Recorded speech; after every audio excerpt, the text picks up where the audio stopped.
이어서 진주에서 전해드립니다. 17세기 청나라의 조선이 패전한 병자호란을 다룬 전시가 진주에서 열리고 있습니다.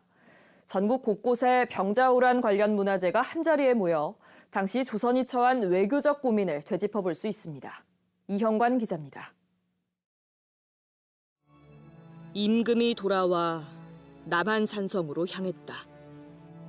이때 변란이 순식간에 일어나 부자와 형제, 부부가 서로 흩어졌고 그들의 통곡 소리가 하늘을 뒤흔들었다.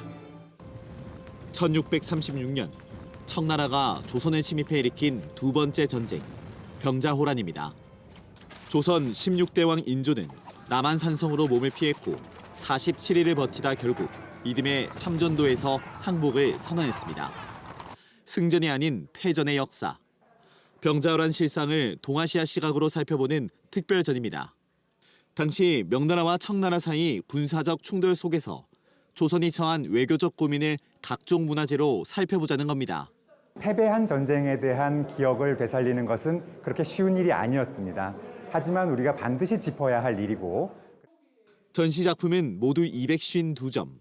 국보 광해군 일기와 보물 효종 어필, 청구관의 방총도를 포함해 남한산성 항전 기록을 담은 남한일기와 남양부사 윤계가 청군에 숨진 내용을 화폭에 담은 남양부사 순절도 등도 선보입니다. 전국 곳곳에 있는 병자호란 관련 문화재를 한데 모아 일반에 공개하는 건 이번이 처음입니다. 많이 준비가 되어 있는 전시라는 걸 느꼈고, 그리고 특별히 좀 평범한 사람들에도 많이 초점을 맞춰서 전시가 되어 있어서 조금 더 공감을 하면.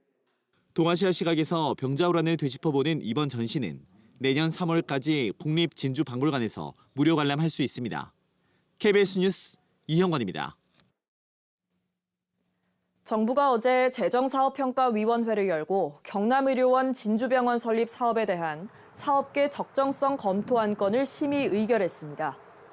적정성 검토 결과 전체 사업비는 애초 2천억 원에서 1,500억에서 1,800억 원대로 줄었습니다. 경상남도는 2027년까지 진주항공국가산업단지에 300병상 규모의 경남의료원 진주병원을 만들 계획입니다. 진주시가 내년 하반기부터 청소년은 시내버스를 무료로 탈 수 있도록 합니다. 대상은 진주에 사는 만 18살 이하 청소년으로 내년 기준 적용 대상은 4만 6천여 명으로 추산됩니다.